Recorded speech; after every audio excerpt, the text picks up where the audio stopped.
हाय guys, नमस्ते, welcome to my channel. This is Debolina. अब मैं टॉरस और कैप्रिकन राशि के लोगों के लिए लव रीडिंग कहने वाली हूँ। अगर आप लोग टॉरस हो, किसी कैप्रिकन के साथ डील कर रहे हो, या आप लोग कैप्रिकन हो, किसी टॉरस के साथ डील कर रहे हो, तो ये रीडिंग आपके लिए है कि आप दोनों की रिलेशनशिप कैसा चल रहा है, आगे क्या हो सकता है। ओके, और keep it mind, general reading होता है तो जितना रिजोनेट होता है उतना लीजिए, बाकी जाने दीजिए। ज़बरदस्ती मैच करवाने की कोई ज़रूरत नहीं है। ओके, 70% भी अगर रिजोनेट करे तो भी ये रीडिंग आपके लिए है। अगर अच्छे से रेजोनेट करें आप इसे गाइडेंस के हिसाब से लें। ओके, और ये सनशाइन मूनशाइन दोनों के लिए है ये रीडिंग, जिन दो राशि के बारे में मैंने बताई। और टाइमलेस रीडिंग है, जब भी आप इसे पहली बार देखोगे आपके लिए एप्लीकेबल होने वाला है। ओके, और अगर आप मेरे से पर्सनल रीडिंग चाहते हैं तो डिस्क्रिप्शन में ईमेल आईडी लिखा हुआ है, ईमेल के थ्रू आप मेरे से कांटेक्ट कर सकते हैं और ये पेड रीडिंग होता है। ओके, तो अब मैं स्टार्ट करती हूँ।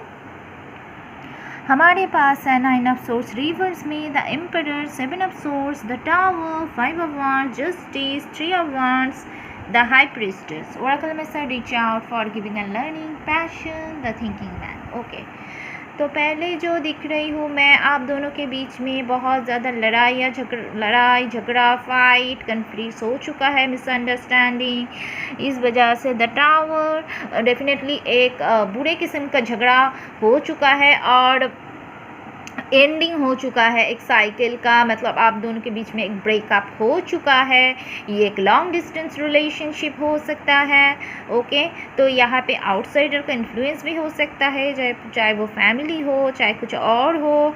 ओके, लेकिन मुझे लग रहा है ये पर्सन आपको कुछ छुपाया था। ये पर्सन हो सकता है उतना एक्सप्रेसिव नहीं है, जो फीलिंग्स उसका उतना एक्सप्रेस नहीं करता। तो हो सकता है ये पर्सन ने पहले आपसे कुछ बात छुपाया था, या कुछ बात सीक्रेट रखा था, कुछ छुपाया था, वो आपको बाद में पता चला, जो भी हो। ओके, और ये पर्सन आपको लेके बहुत ज़्यादा कंफ्यूज था, कुछ भी इशू हो सकता है उसके बीच में। ओके, तो बहुत ज़्यादा कन्फ्यूजन वाला एनर्जी मुझे अभी दिख रहा है, लेकिन बहुत ज़्यादा ये कन्फ्यूजन में था।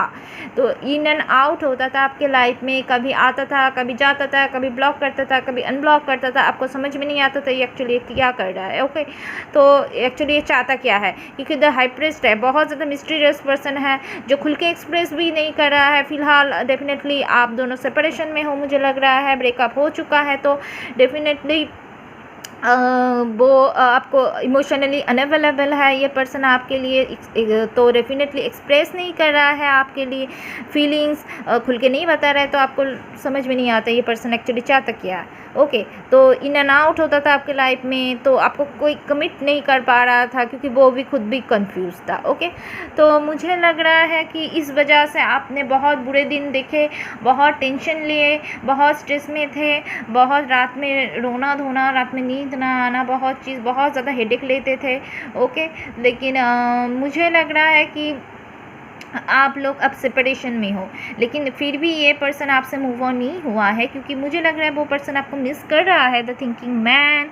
ओके, हो सकता है आपने इस पर रिलेशनशिप में बहुत ज़्यादा एफर्ट डाला, लेकिन इस पर्सन ने उतना नहीं डाला क्योंकि ये था ही कंफ्यूज्ड। तो डेफिनेटली मुझे यहाँ पे लग रहा है कि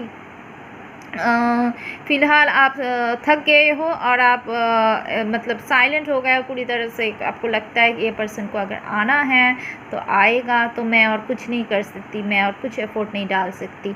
आप खुद को हील करने की कोशिश कर रहे हो, इस स्ट्रेसफुल सिचुएशन से भी निकालने की कोशिश कर रहे हो, जो कि आप निकल पाओगे भी। ओके, तो मुझे लग रहा है फ़िलहाल रिलीजियन का इशू भी हो सकता है, cultural issue, long distance relationship, वो भी एक प्रॉब्लम हो सकता है कुछ लोगों के लिए, जो टाइम नहीं देता था, ऐसा कुछ इशू भी हो सकता है। ओके, तो मुझे यहाँ पे लग रहा है कि आपका पर्सन आपको मिस कर रहा है, वो मूव ऑन नहीं हुआ है। ओके, वो आपको याद कर रहा है क्योंकि वो पहले से ही कन्फ्यूजन में ही था। ऐसा नहीं था कि वो आपसे प्यार भी नहीं करता था, ऐसा बिल्कुल भी नहीं था। ओके, द एम्परर कार्ड भी आया है, कुछ लोगों के लिए पर्सन बहुत ज़्यादा इगोइस्टिक है, जो एक्सप्रेस नहीं करता।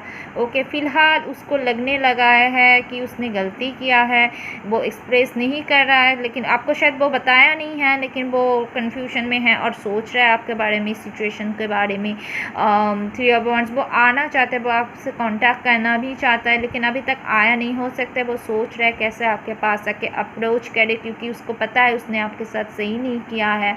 ओके, हो सकता है आप दोनों के बीच में बहुत ज़्यादा पैशनेट कनेक्शन था, तो लेकिन उसको पता है, इसको ये रियलाइजेशन हो गया उसने सही नहीं किया, जो वो जस्टिस नहीं किया आपके साथ, तो वो आगे आके मुझे लग रहा है आपसे माफ़ी मांगेगा, फॉरगिविंग एंड लर्निंग।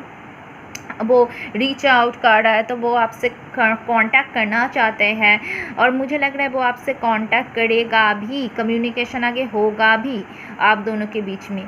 ओके, तो मुझे लग रहा है आप पेशेंस रखिए। अगर आपको इससे ही इस पर्सन को ही आप चाहते हैं तो आप इंतज़ार कीजिए। और मुझे लग रहा है ये पर्सन आपसे माफ़ी भी मांगेगा और आपको जस्टिस भी दिलाएगा, रिलेशनशिप में बैलेंस भी लाएगा, मुझे लग रहा है। ओके, आगे जाके ठीक है, यही चीज़ मुझे यहाँ पे दिख रहा है। और कुछ लोगों के लिए मुझे लग रहा है कि आप एक टॉक्सिक रिलेशनशिप में थे, जहाँ पे आपको चीट किया गया है, आपको लग रहा है ये पर्सन मुझे धोखा दे दिया। एक टॉक्सिक रिलेशन या एक गलत रिलेशनशिप में, एक कार्मिक रिलेशनशिप में आप लोग थे और वो टूट गया है। उस रिलेशनशिप का बुनियादी सही नहीं था। ओके, तो आपको अब रियलाइजेशन है कि वो रिलेशनशिप आपके लिए हेल्दी नहीं था और वो एंड हो चुका है। तो डेफिनेटली और आप बहुत अकेले फील कर रहे हो। डेफिनेटली आप उस सिचुएशन जो आपके साथ हुआ, आपको लगा कि आपको जस्टिस नहीं मिला, आपके साथ इनजस्टिस हुआ है, तो डेफिनेटली जो रिलेशनशिप आपके लिए हेल्दी नहीं था, बस वो आपका बेनिफिट लेने के लिए ही आपके लाइफ में आया था, वो चला गया तो आप बच गए, मैं यही बोलूँगी। कुछ लोगों के लिए मुझे यही लग रहा है। तो आप इंतज़ार कर रहे हो, आप सोच रहे हो कि क्या आपके लाइफ में कभी कोई स्टेबिलिटी आ सकता है, कोई अच्छा पर्सन आ सकता है, तो मैं बोलूँगी डेफिनेटली आ सकता है। आप कुछ जो चीज़ आपके लिए सर्व नहीं करता है वो आप उस चीज़ से निकल जाओ। सिर्फ रिलेशनशिप से ही निकलने की बात नहीं मैं नहीं कर रही हूँ, दिल से भी उसे निकालो, दिमाग से भी उसे निकालो। ओके, तो आप डेफिनेटली परफेक्ट टाइमिंग में आपको कोई अच्छा पर्सन मिलेगा जो आपके लिए सही होगा, जिसे आपके लिए बनाया गया है। ओके, तो मैं यही बताऊंगी, यही सिचुएशन मुझे नज़र आ रहा है। डेफिनेटली मैं सेकेंड जो सिचुएशन बता रही हूँ उनके लिए मैं और एक चीज़ बताऊंगी जो हो चुका है। मैं ये नहीं बोलूँगी कि आप उसे माफ़ कर दो, लेकिन मैं बोलूँगी आप उसे भूल जाओ और इस सिचुएशन से सीखो। जो मतलब इस सिचुएशन जो आपके साथ हुआ उससे आप एक्सपीरियंस जो हुआ आप उससे लर्निंग करो। जो फेलियर हुआ आपके लाइफ में या जो आपके साथ घटना हुआ आप उससे सीखो कि आगे जाके आप ऐसे प्रॉब्लम में ना फंसो। ओके, आप उससे लेसन लो और आप आगे बढ़ो। ठीक है, तो यही था टॉरस और कैप्रिकन राशि के लोगों के लिए रीडिंग। मतलब अगर टॉरस और कैप्रिकन एक साथ डील कर रहा था तो आप लोगों के लिए है ये एक जनरल लव रीडिंग। तो अगर आप लोगों के साथ ये रेजोनेट करता है मुझे कमेंट सेक्शन में ज़रूर बताना। ओके, और मेरी चैनल को लाइक, कमेंट, शेयर और सब्सक्राइब करना बिल्कुल भी मत भूलना गाइस। ओके, सो अब मैं आप लोगों से मिलूँगी मेरी अगली रीडिंग पे। Okay, so bye bye, see you guys.